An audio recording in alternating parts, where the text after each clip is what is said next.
पहले मैं अपना परिचय दूँगा। मैं doctor Rashmi Anand, senior consultant critical care medicine. जब हमारे पास मरीज़ आए थे, तो वो काफ़ी दिनों से बीमार चल रहे थे। बाहर उनका इलाज हो रहा था, जिसमें से उनकी तबीयत और बिगड़ी तो वो हमारे पास आए। बाहर भी इनको बताया गया था कि इनके किडनी में संक्रमण है, इन्फेक्शन है, उसकी वजह से उनकी तबीयत ख़राब थी। वो फिर हमारे पास आए।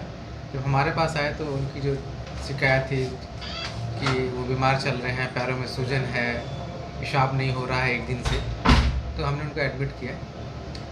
उसके लिए हमने पहले, जब उनको पता चला कि उनके पास किडनी के संक्रमण की पुरानी हिस्ट्री है, तो हमने पहले ही से उनका सीटी स्कैन किया, सीटी पेट का, सीटी एब्डोमेन कहते हैं हम लोग, किया।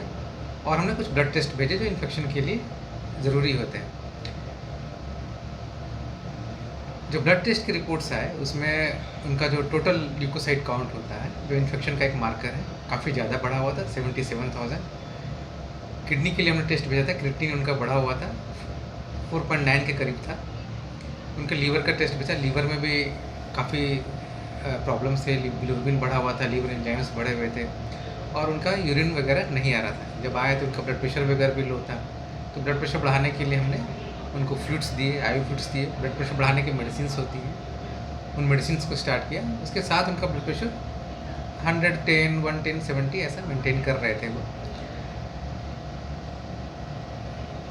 बट जब पेशेंट हमारे पास है, उनका यूरिन नहीं आ रहा था, हमने जो भी उपाय किया, एंटीबायोटिक्स दिए, ब्लड प्रेशर बढ़ाई, फ्लूइड्स दिए, ऑक्सीजन सपोर्ट दिया, इसके बावजूद भी उनका यूरिन वगैरह नहीं आया। तो हमने नेफ्रोलॉजिस्ट डॉक्टर देवदीप मंडल सर को इन्वॉल्व किया। उन्होंने भी मरीज़ को देखा, और सीटी एब्डोमेन का रिपोर्ट भी तब तक हमें मिल चुका था। तो इसमें बायलैटरल उनके किडनी में इन्फेक्शन है, बायलैटरल पायलोनेफ्राइटिस मेडिकल टर्म में कहते हैं हम लोग। तो उसके लिए जो एंटीबायोटिक्स चल रहे थे, एंटीबायोटिक्स को भी हमने इंक्रीज़ कर दिया, हायर एंटीबायोटिक्स में चले गए। हाँ।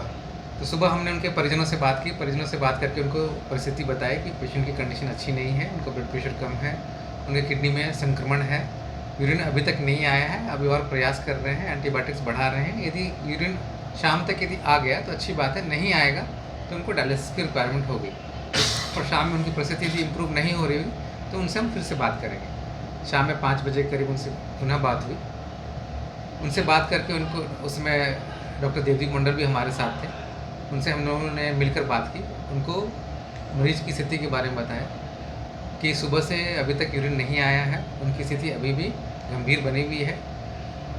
80 से 90% चांस है कि पेशेंट की मृत्यु हो सकती है, हाई रिस्क ऑफ मॉर्टिलिटी हम लोग कहते हैं, बिकॉज उनके जो मेडिकल टर्म में हम लोग septic shock with multi organ dysfunction syndrome कहते हैं। और अभी चूँकि यूरिन नहीं आ रहा है, बॉडी में टॉक्सिन्स इकट्ठा हो रहे हैं, एसिडोसिस हो रहा है, फ्लूइड ओवरलोड भी हो रहा है, तो हमें डायलिसिस करने की ज़रूरत है, और हम उनका डायलिसिस करेंगे। डॉक्टर देवदीप मंडल सर भी थे उस समय, उन्होंने भी बात करके उनको यही अवगत कराया कि उनकी परिस्थिति गंभीर है। हम उनको अभी सपोर्टिव सिस्टम पे डालेंगे। सपोर्टिव सिस्टम से पेशेंट को बेहतर होने की संभावना होती है, बट वो पूरी तरह से मरीज़ का इलाज नहीं है। जो मरीज़ का इन्फेक्शन है, वो मरीज़ सपोर्टिव सिस्टम से वो ठीक नहीं होगा, सिर्फ उसको सुधरने का मौका मिलेगा। तो हम लोगों ने डायलिसिस प्लान किया, डायलिसिस इनिशिएट किया।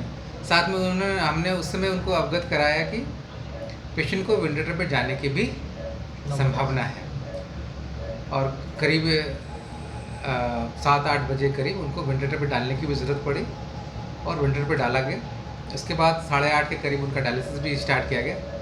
बट जो भी हमने जतन किए, जो भी प्रयास किए, उससे मरीज की स्थिति सुधरी नहीं, और अंततः उनकी मृत्यु हो गई। उनका आरोप है कि आपने बिना इन्फॉर्म किए डायलिसिस का ये जो प्रक्रिया किया, वो नहीं, डायलिसिस की प्रक्रिया उनके बिना कंसेंट की नहीं होती। उनको शाम में जब हमने बताया तो उनसे कंसेंट लिया जाता है, उसके बाद ही डायलिसिस। ये भी आरोप है कि डॉक्टर को खुद पता नहीं कि कितनी मात्रा में डोज दिया जा रहा है, ये खुद माने डॉक्टर कह रहे हैं कि हमको पता नहीं, नर्स दी होगी, इस तरह का भी आरोप है कि ये आरोप तो ऐसा नहीं सही है, क्योंकि जो भी हम मेडिसिन का डोज देते हैं वो मेडिसिन कार्ड होते हैं हमारे, उसमें सारा लिखा रहता है।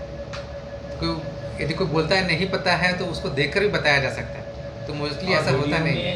वीडियो में 2 चीज़ देखा जा रहा है। तो मुझे कोई जानकारी नहीं।